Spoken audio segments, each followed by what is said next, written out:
Hello, this is BlueStar, Defender of Equestria, and this is my afterthought review of Rock Solid Friendship. Well, this episode's still not very rock solid, but I kind of like it, and who knows, I might even start to dislike it less. Yeah, I mean, it's like, yeah, Pinkie Pie is, well, hyperactive and irritating. It's one of the things of, yeah, she has to be this way, but it doesn't make it any less irritating, and it's unfortunately the thing that summarizes this episode is really, Pinkie Pie, knock it off! Yeah. Which is obviously kind of was the lesson of this. It's like, yeah, I mean, sometimes you have to intervene, you have to act, you have to make things happen, and sometimes it's like, no, just back off and just let things happen. It's like, Pinkie, they're making friends, everything's good, just back off!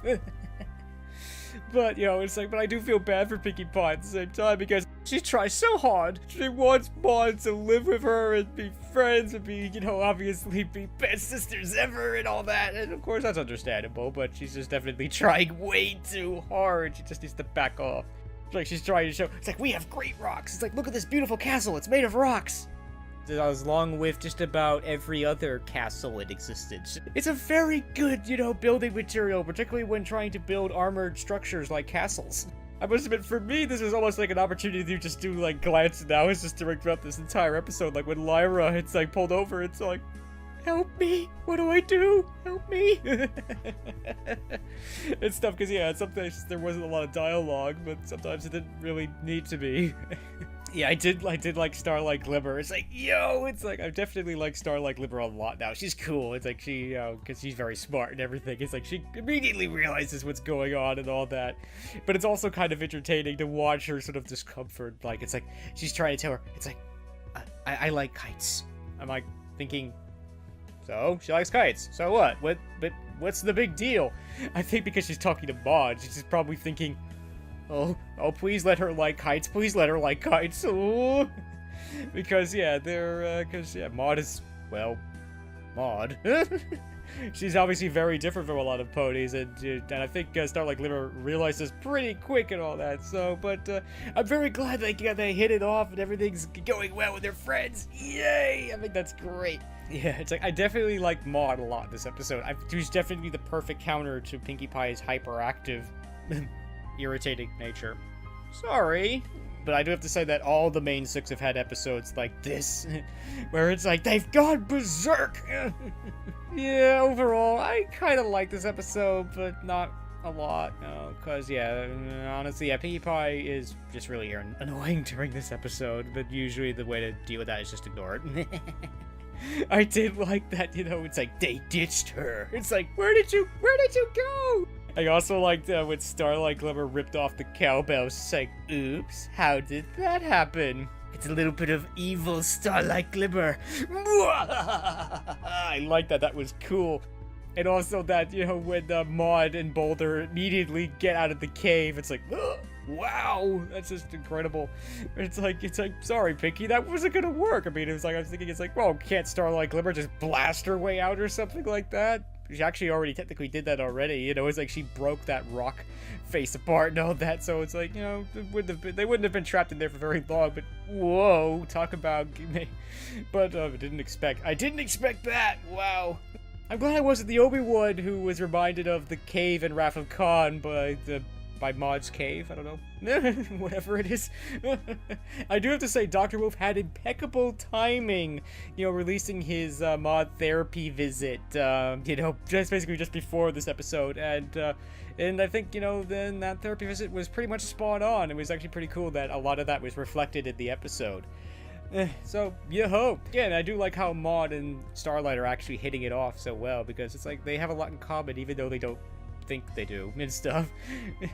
Because, yeah, they're both different and all that. And it was also very surprising that Starlight has known Maud in the past. And it's like, I'm still surprised that Maud just blew off that comment and that question. It's like, what? It's like, you're not bothered by that at all? She just asked you, is there a stone that could imprison, like, the cutie marks of an entire town? It's like, yeah, it's right over there. Aren't you bothered by that at all, Maud? But, oh dear. yeah, this episode has sparked a lot of things about, oh, the main six are going to be replaced. And in some ways, this really deserves its own separate video, but I think I'll talk about it briefly here, is that I think replaced might be a little bit too much. I don't think replaced is the word. Maybe, I don't really know exactly what they're going to do, but definitely the emphasis is moving away from the main six and moving it towards other characters. Because, well, I think the main six characters, for the most part, have been mostly explored. In a lot of ways, it feels like there's not too many places left to go. I mean, certainly, you know, just like, you know, just like what people thought, you know, with like, oh, Twilight's a princess, it's the end of the series, the story, everything, we're doomed. It's like, no, it's the ending of one thing and the beginning of another, you know, like, you know. But even so, you know, yeah, I don't think there's so much for the main six to go. But yeah, so that's why it's good to move on to the other characters. But at the same time, definitely the main six are definitely going to be a key part of the story, because they may not be learning about these lessons, but they are teaching them to other ponies, and I still like that, so yo-ho. And it's also kind of interesting to see the whole thing from sort of most of the way the other perspective. Like, we started off with Twilight being the you know, learning the lessons, now she's the teacher, and now we're seeing, you know, Twilight having to teach somebody through Starlight Glimmer, and I think that's pretty cool. I like that, so yo. And you know what, I think I'm just going to use this as an opportunity to just talk about this briefly, because it's unfortunately still not finished. It's like I've temporarily configured it to PDW mode as a pony defense weapon. It's like, yeah, but I think I'm going to put the long-range barrel back on, so yo. Oh dear, sorry, could not resist, because yeah, it's like definitely when I finish it, I'm definitely gonna make a long, probably a very long video on that, so. But yeah, I got to use my caster, yo! Like, oh no, giant eels! It's like Maud was almost eaten, no! Yeah, that scene at the end was great, to be honest, it really was. It's like we think they're all in danger and everything, but no, it's like they're just, you know, it's like they're just hanging off this cliff that's like 2 feet off the ground. I just love the symbolism of that too. It's like, you know, just let go. Because that's exactly Pinky's problem, is that she can't let go, is that she can't, you know, just let go of Maud. Because yeah, that's exactly what Pinky needs to do. She just needs to back off, let go, let Starlight Glimmer and Maud be friends, and everything will be fine. And definitely the Maud cave. I don't know. Whatever. It's like, that cave is awesome. It's like, I want to live there. I mean, it's beautiful. It's nice. It's even got its own sort of like lake. I think that's awesome.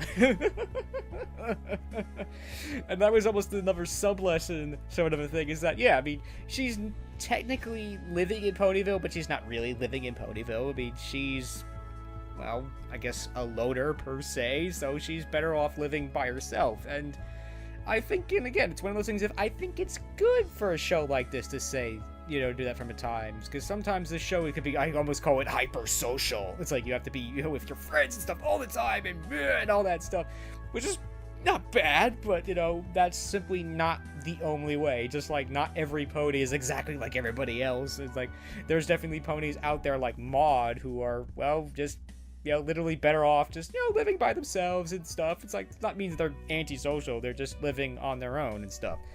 And I think that definitely that cave makes perfect sense for her, and I think that's great. So overall, I kind of like this episode. I mean, I definitely like the whole thing with Starlight Glimmer and Maud and all that, and I thought that was, yeah, that was definitely cool and interesting. Pinkie Pie will probably always be annoying because it's just like, just knock it off, Pinkie. But I definitely like what this episode was trying to do, and it's definitely nice to have Maud basically be living in Ponyville, and which means we're going to see her a lot more, so yo-ho. So overall, this episode is okay. Not great, but okay. So that is the end of my afterthought review of Rock Solid Friendship. This is Blue Star. Stay strong and pony on. Blue Star out.